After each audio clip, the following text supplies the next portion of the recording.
Hi guys, my name's Layla. A bunch of you should probably see me because I think I see most of you for retro in the morning. I'm here to talk to you a little bit about uni life, and I run. Last year I ran a club. I'm still involved with it this year called CITA, and what we do is we give networking opportunities for students at Monash studying IT or not studying IT, an opportunity to get involved with great events like this within the faculty of IT, but also start networking you with some of our partners, including people like Deloitte and Accenture, IBM. Because as you know, IT is all about communication and all about networking. So we start from a university level to try to get you the best networking opportunities while you're still at uni. We're going to run this fairly informally. I'm going to let everyone on this panel introduce themselves. We've got a big spread of different courses and different majors. So we're just going to open it up to you guys to ask us questions on whether you want to talk about, questions about uni life, questions about courses, subjects, things like that. And we'll try our best to answer questions for you. Also, Chantal and I have been involved with the IBL program, which is, if you haven't heard about it, it's a program offered at Monash for the BIT students, BBIS students, where for a semester, instead of studying, you get to work full-time at a company. We've got some of the partners you heard before are some of the great people you can work for. I worked for IBM for the last 6 months. Chantel was with a great company called Constraint Technologies. And what you do there is you work there full-time, almost like a graduate for 6 months, and that also counts back as your uni marks as well. So you're getting the best of both worlds there. So if you have questions on that, we'll be able to answer those as well. But I'm going to hand it down the line. So I guess I should start first since I've already got the microphone. So I'm Layla. I'm in my 3rd year now. I started off in games development, and then I decided to switch into general because as much as games development is great, I wanted to take a few business subjects on the side to open up my paths a bit more. But now I'm going to hand you over to Taylor and we'll pass it down the line. So what are we doing, standing? Standing to do this? Oh, yeah.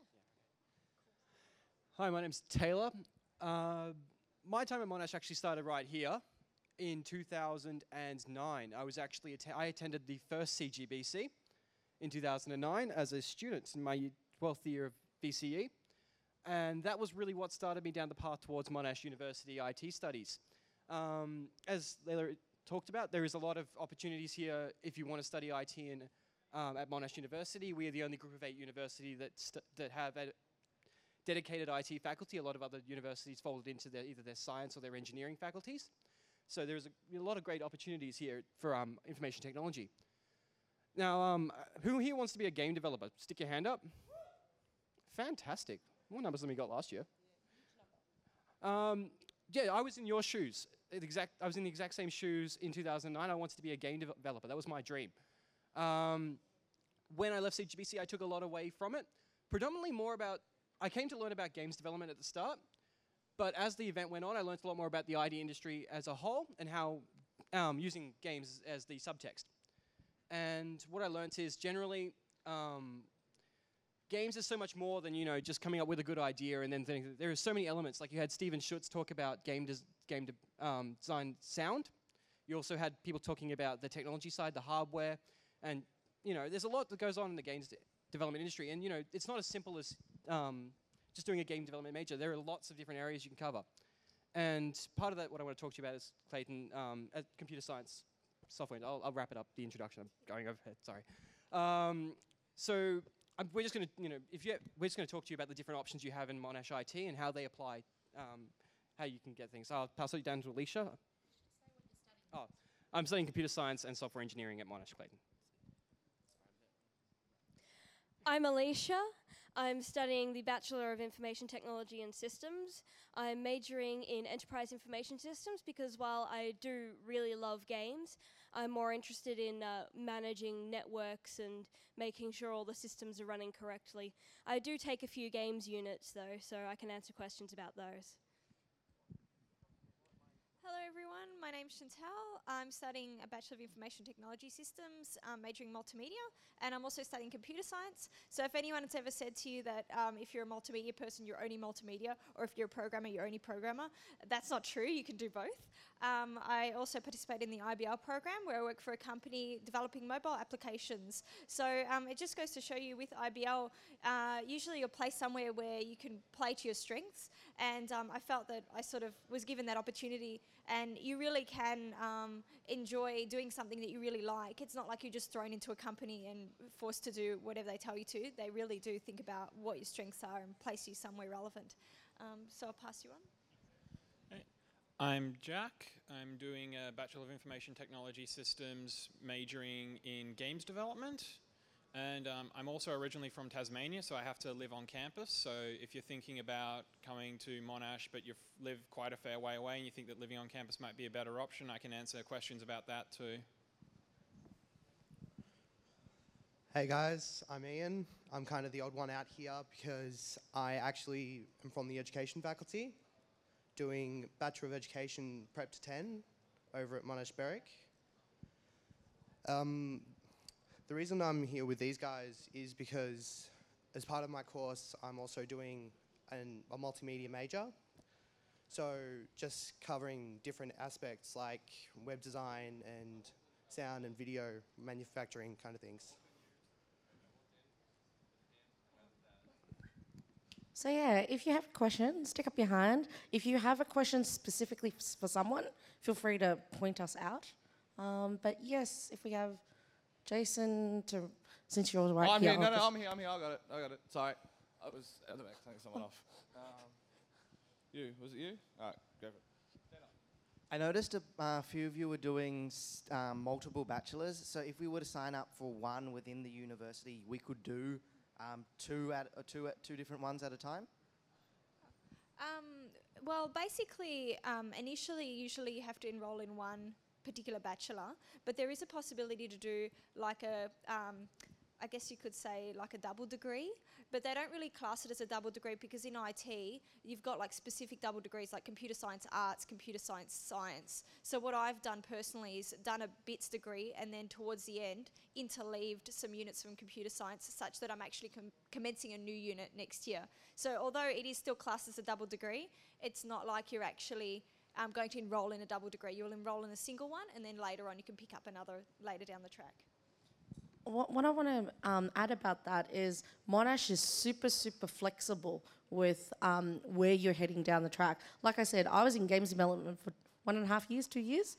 So if you find yourself in it and you don't love it, you can feel free to swap your units, you can feel free to swap your majors, and if, like Chantal, you're so amazing that you want to learn even more and add it on top of your units, that can happen too. It's all up to what you want to do. Monash are very flexible. Hi. Just on the same point, as Layla said, it's very flexible. As I said, I was doing a computer science course. I started in Monash in 2010. I actually moved from computer science to software engineering as my bachelor halfway through the first year, and then after one semester of that switched back to computer science.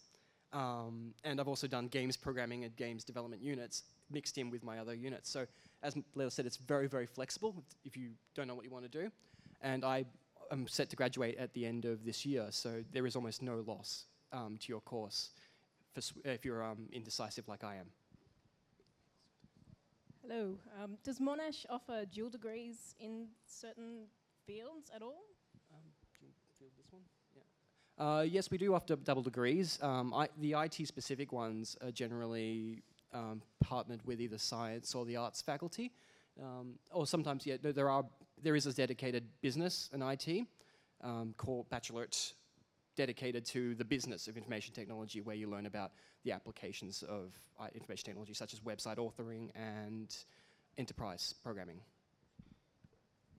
I know I personally, it was a few years ago now, but I know I personally started off in bits and education. So there's actually quite a few options. If you look through it, do you guys still use VTech guides? I feel old. Yeah, okay, cool. So if you look through those, that's only giving you a fragment of what you can offer. Because once you get in, you can start adding things on, like these guys have done. Hi. This is a question for Chantal.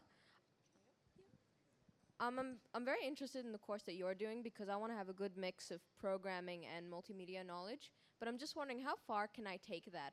Because I guess my knowledge on university levels isn't that big, but like doctorates, PhDs, and all that, is that applicable, or what Yes, happens there? definitely.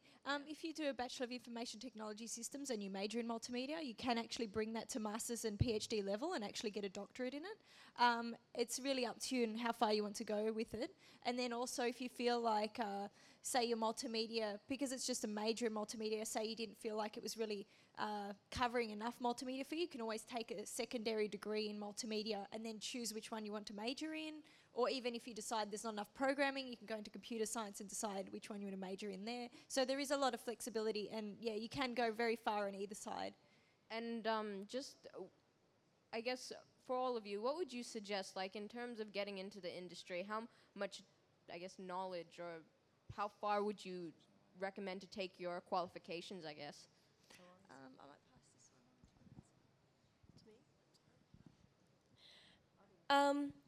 Well, there are a lot of clubs on campus that provide opportunities to network with different professionals in different fields. So you could join, say, CITA and go to industry events and network with people in the IT industry. You could join an arts club and network with people in the arts thing to further your multimedia side. There's the industry-based learning program, which Layla and Chantal talked about earlier. I'm also a member of that, but my placement is next year.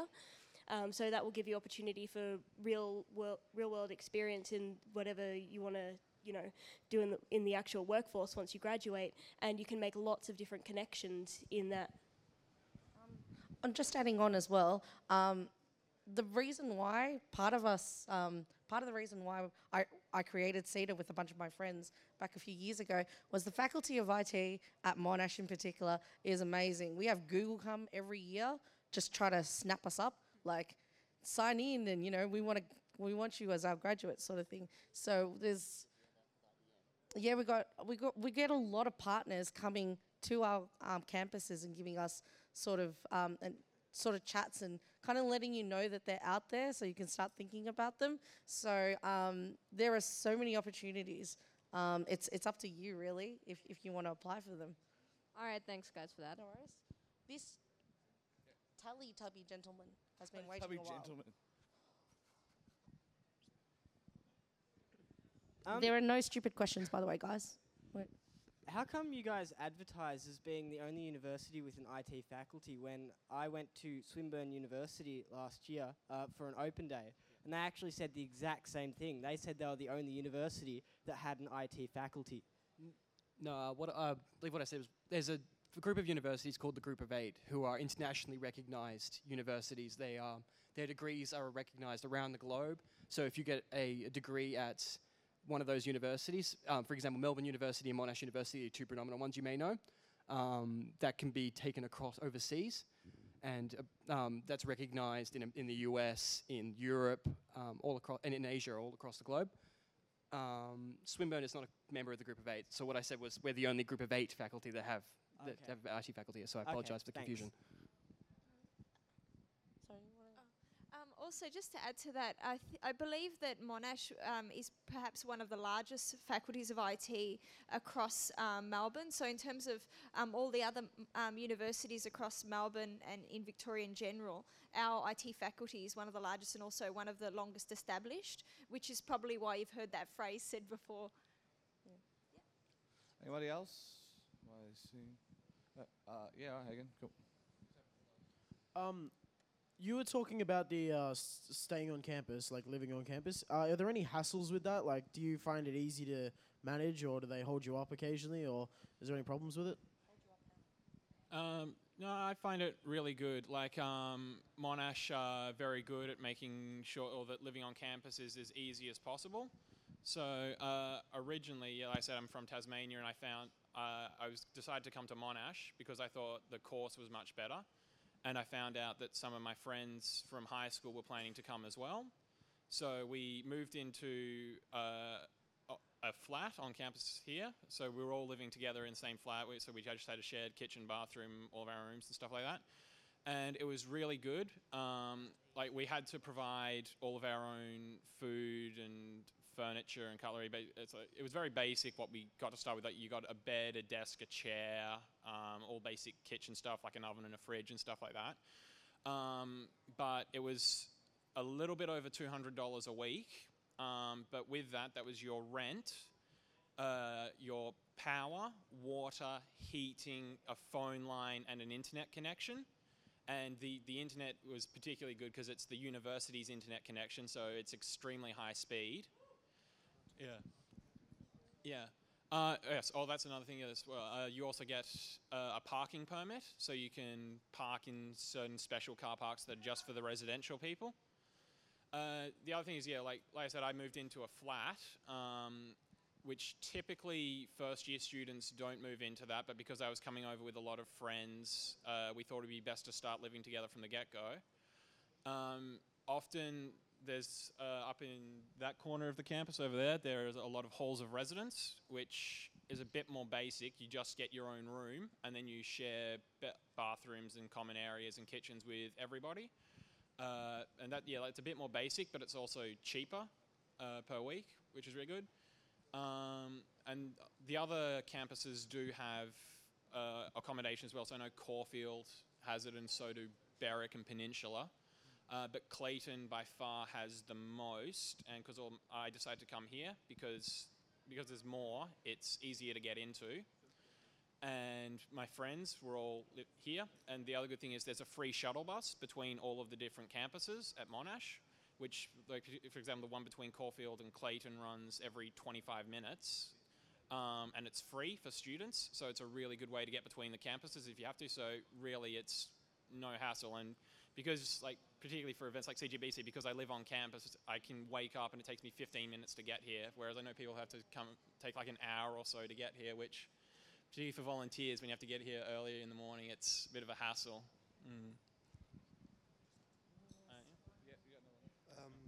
Just a sec before we hand it on. The other thing with living on campus, because I live over at the Berwick campus, is that they will do their best to try and include you, and they'll run events so you get to meet other people and just like develop interests. And like at Berwick during O Week at the start of the year, they had an excursion every day just for us to get to know each other and to have a bit of fun before we got straight into work. There was one thing I also did forget to mention, which is I said the flats where I live, you do have to provide your own food, but some of the other halls, like the halls of residence, there's an option to get all of your meals provided for you, which does cost a little bit extra, but it does take the hassle out of having to plan your meals and just cook stuff like that. And they do a pretty good job, as far as I'm aware, of just making sure that it's pretty well balanced and there's something for everybody.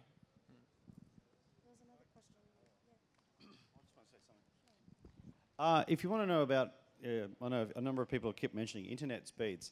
Check out Team Immunity's Facebook page. There was a post done there on setup for the last weekend's event, and someone posts the speed, and all the comments under it were like fake, photoshopped. Fake. Andrew, if I can cut in here as well. Yeah. When we did it, everyone's saying it's it's running off a local server, whatever the case may be. Yeah. So the download was 790 odd megabit, and the upload was the one that they posted was 410. They did it at a further away server. The one they did around the server around the corner was 620 upload. Yeah. That's 620 megabit, not kilobit, megabit. Megabit. So and because no one's here at the university using any of it at the moment, it just flies. Yes, so we don't really have issue with transferring files and things between each other. Also, zero ping for all the gamers out there. That's right. It's funny is that in the even going back 10 years, where just on the fun side, people are doing just little LANs or things between each other. It's a big difference when you go home and you're so used to these very high speeds for looking at just about anything or doing anything, and then getting home and you're you're kind of back to reality. So living on campus has its benefits, and that's why they actually have their own little clubs and stuff that go on here. You were all mentioning about food as well. Great thing about being at Monash is there's a lot of clubs and societies, like they're all reps from clubs, is also there's a lot of food around.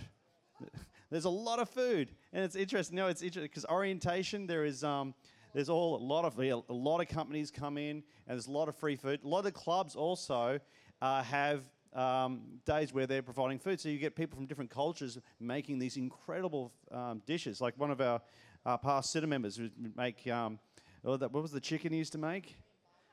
Korean barbecue chicken, and it was just exquisite. Everyone would come. You just see people coming from miles coming to eat his chicken.